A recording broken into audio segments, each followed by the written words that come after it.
When E.T. phones home, is he calling Satan? Let's take a look at that. Hey guys, Ben here, and I want to take a moment to look at the similarity between what I see in alien abductions and demonic possession. Now, you might think this is kind of a weird area to look at a connection between something that's supposedly physical and something that's supernatural, but it's not really that different. It's interesting. I've been doing some reading, and one of the first places I came across this was Walter Martin in his book Kingdom of the Occult.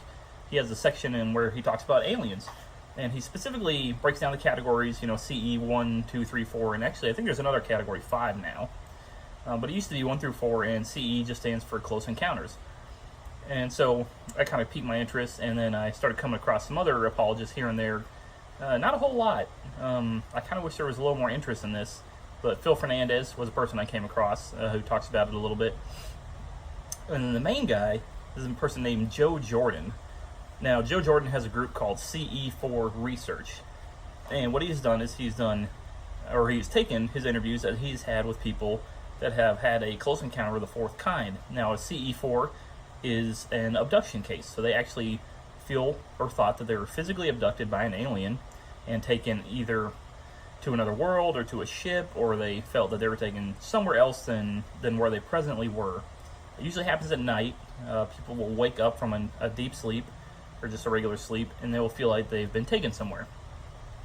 And so, okay, that's kind of interesting. And what he does is he shows that it seems there's been a misstep in the research in this, because what he discovered over and over again was that people were able to snap out of their abduction experience simply by invoking the name of Jesus, which is really weird, because if you're an alien, you don't believe in Jesus. You might believe he was a person, because historically we can prove he was, but you don't believe he has deity.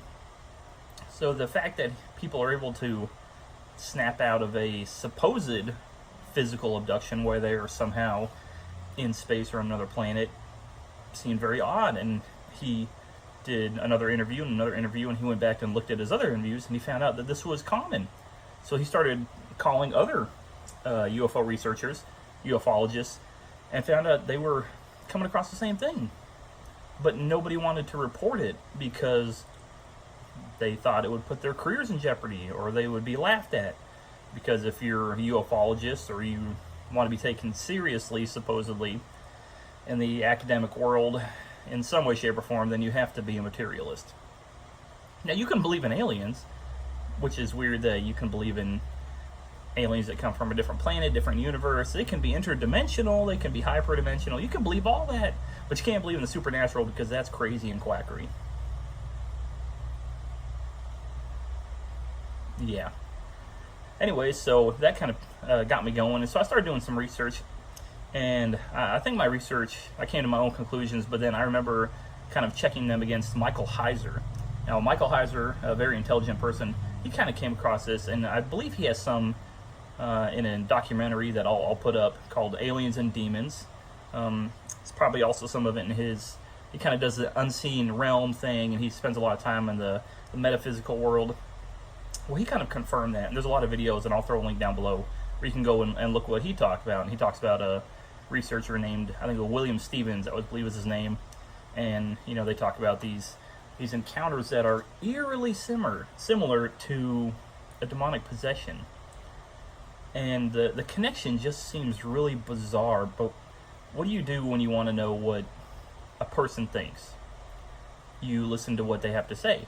It seems pretty obvious, but if you look at history, we look at something called primary source documents. And what that means is that you want something, obviously, that was written or said or communicated by the individual. So if you want to know about George Washington, you can read what people wrote about him, but you want to read what he said first, because it's a primary source, because it comes from the source himself.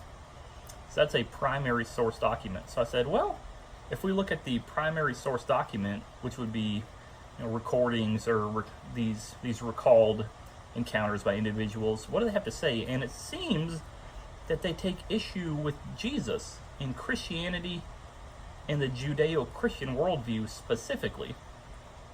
And they don't take that with any other worldview. Every other worldview, in the minds of most abductees, from what they recall, is that they don't have a problem, because there's this weird blending of New Age mysticism that has come along with these aliens, and kind of, it went from aliens used to be from Venus and Mars, and they were just traveling to visit us.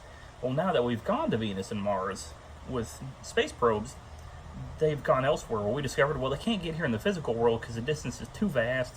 There's too many issues with gravity and getting up to the speed of light, or almost to the speed of light. And the faster and faster you get, the more gravity you pick up, and there's an inertia thing. So it's, read Gary Bates or watch one of his videos, he talks about it. And so they said, okay, well, it can't be that they're coming here physically. They must be coming from another dimension. So, okay, another dimension. So there's this weird kind of Hinduistic, Buddhism feel, and a New Agey, just kind of a spirituality in a mystic sense, where they're ascended masters. So there's that whole part of it, you know, and there's a lot of debate in between that, you know, who's right and who's wrong. But it's weird that the people that are abducted by aliens always experience the same things, always fear and just a feeling of evil. I don't know, it's very similar to a demonic possession. You kind of have this sleep paralysis, and you feel that you've been taken somewhere. And if it really wasn't an alien race, I mean, think about it logically. If you watch the History Channel, there's not a lot of history on the History Channel, but if you watch the History Channel, or one of those, you know, Discovery Channel or whatever, aliens, they always seem to come here because they're studying human sexuality, or they want to know how to reproduce, or do these weird alien hybrids. But that's almost always the case. And they want to put little probes in us. And if you're a civilization that is so advanced that you can travel from star system to star system, you can jump hyperdimensionally between space and for different dimensions and stuff, then why would you be carrying out what almost seems like futile experiments? Your technology should be to such a level that you shouldn't have to do these. So I just find the whole cover story of aliens just very bizarre, and I don't buy it. And their message from the primary source documents themselves is that everybody's good, every other belief system is fine except for Christianity, and they don't like Jesus. So is there a connection there? I would think so. Yeah, I think so. And you can do your own research, and I would suggest that you do start with Michael Heiser, Walter Martin, you know, look at some of these guys. Sorry, I got a phone call. But do your own research. Look into these guys. Like I said, start with Michael Heiser, Phil Fernandez, Walter Martin, William Stevens, and pay attention to what they have to say. Do they seem like they're kind of shifty in their theology? That's kind of, I know it's a real technical term, but that's what I've found. Over the years, they've moved. They were from Venus and Mars in the 50s and 60s, and then we started getting probes out there, and then our technology started increasing. Well, then they started being from other places where we couldn't find out where they were from. And then all of a sudden they weren't from another place. They were interdimensional. Well, they're hyperdimensional. Well, they're light beings. So there's just, the story has changed, but the one thing that has not changed is that they don't like one worldview out of all of them.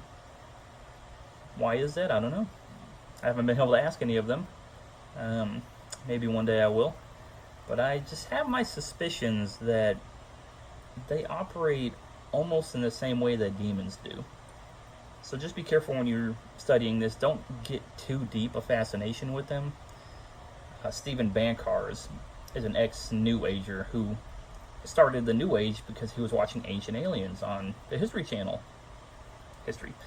And that's how he got into it. He started watching the History Channel and started looking at aliens, and then he kind of started moving in the metaphysical realm, and then he started moving to the New Age, and then that's where he ended up. So you could look at him too and what he thinks about him. But I would just say be careful. It's not good to have a healthy fascination with anything that is anti-lordship, anti-Christ, anything. So we start there on our foundation. Christ is Lord, and He's God. And then we evaluate everything through the lens of His Word. And that's what we find in the Bible. If anything contradicts that, even aliens, then we reject their message. All right, I hope this helped, guys. I know it's just a very base introduction. Maybe I could do a longer extended teaching on something like this in the future. I really wanted to sit down and kind of sink my teeth into some of the material and bring you guys really some some well-edited things, not just a vlog, but just here at my full-time job. So as you can see, I'm busy during the day, and I have my eating critiquing series that I do.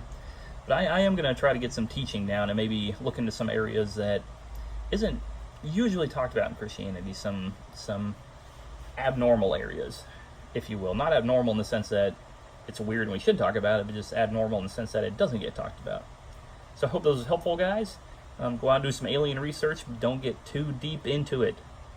Take some time before you start and pray for protection, that God will protect your mind and your spirit. Because if this is demonic, and I think it is, you're engaging in spiritual warfare.